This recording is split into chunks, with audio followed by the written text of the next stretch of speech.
Infinity waves from the ground up.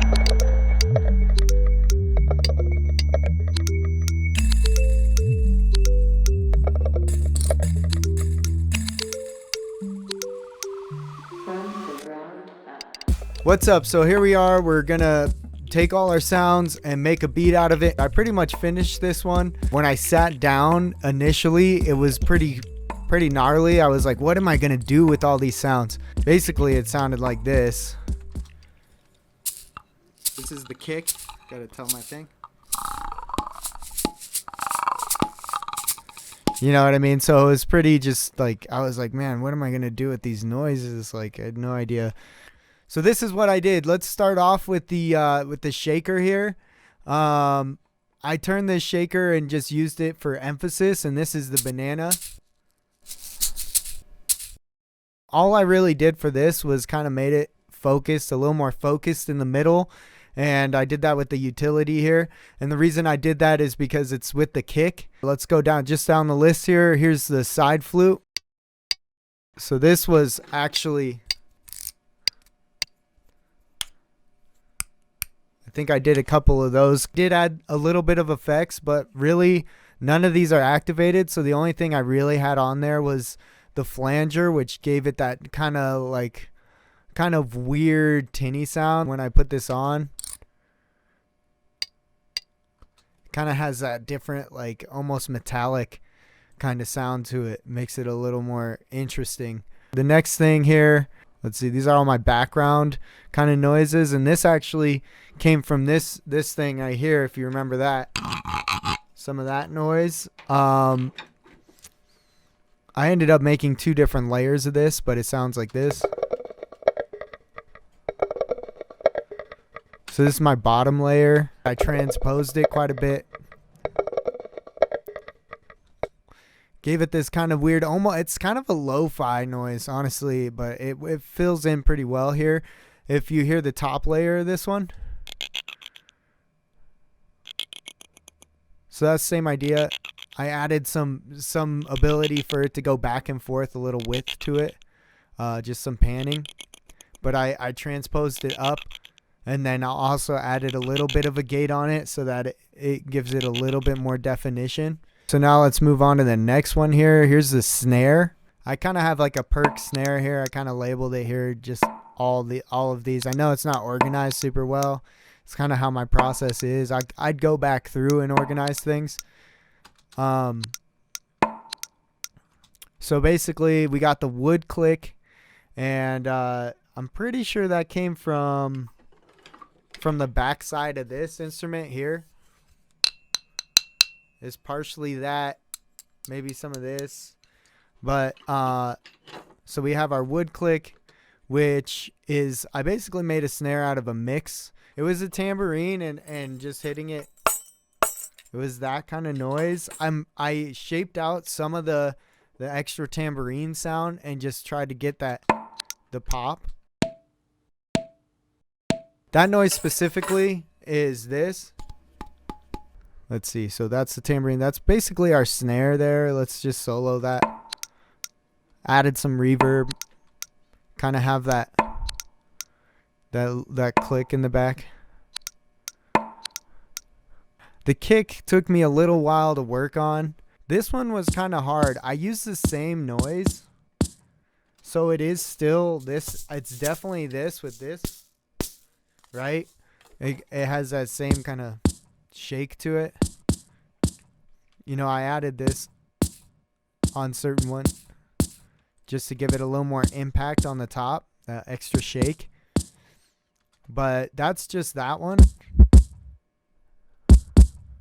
When I add this one, it really gives it that heavy bass. And if you look at what's going on here, EQ wise, basically this first one here is a lot of top. It's top heavy. Definitely got a little compression, and I monoed it out so it's coming straight at you.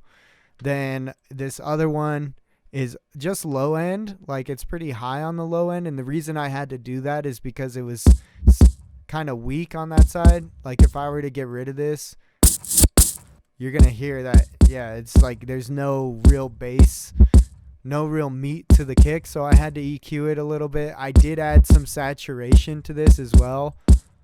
Without it, it's just not as punchy, so I added that punch there, and then I did limit it a bit so that I'm getting that full wave, that thickness. Let's go to the pan flute now. There's a lot going on with this one.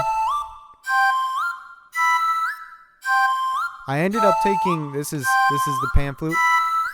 I basically took this thing and took one note, and then what I did is I took this tuner and I dropped the sample into a sampler here and detuned it / made the root where I wanted it so that I could hit the keyboard and a C be a C and whatever. So this is all one note, but then what I did is at the end there I modulated it and just had it do that rising motion the whole time.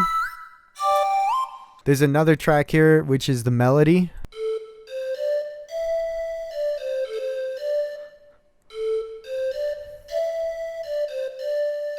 Same thing, threw some reverb on there. I thought they sounded pretty good together.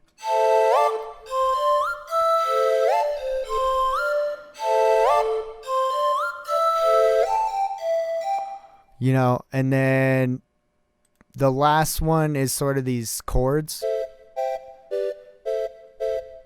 And I just shortened it up a bit.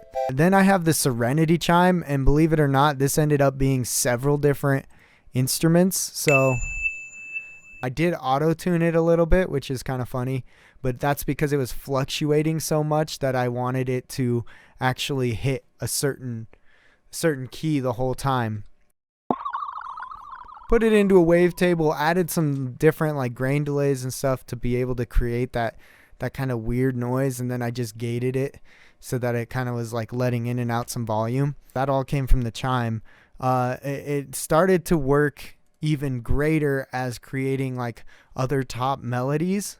So this one here is just me taking it into a wavetable, selecting the part of the wave that I wanted down here, and then, you know, obviously messing with some of the filtration and envelopes. Took the same part of the wave basically because it's got this kind of thicker thing to it. I have a little bit different type of filtration and more compressor. I definitely have it monoed out.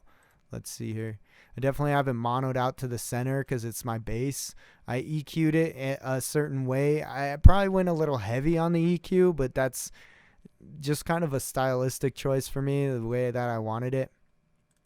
And then of course I sidechain this to my kick and whatnot, but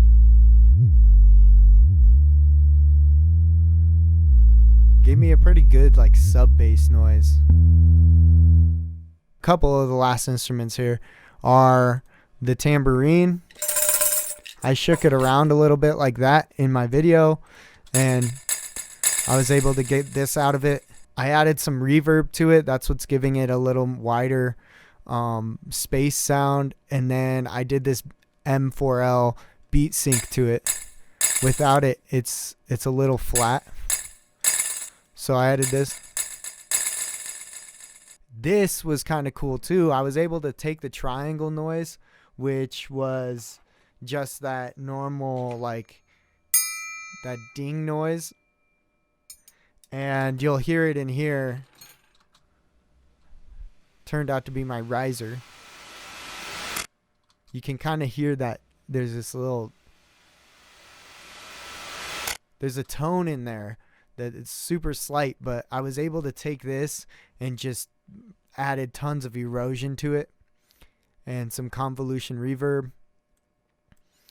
Auto-tuned it a bit so that that little tone was staying within the pitch that I wanted, and I got rid of some of the width. Some people usually create the width to make it louder, which I actually did do a little bit. You can see here in my automation that this one's pretty standard, but this one actually goes down, so it actually is rising.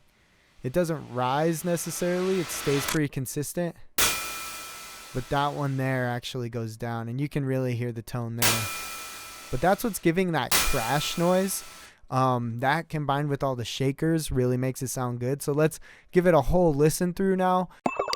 Infinity Rigs From the ground up.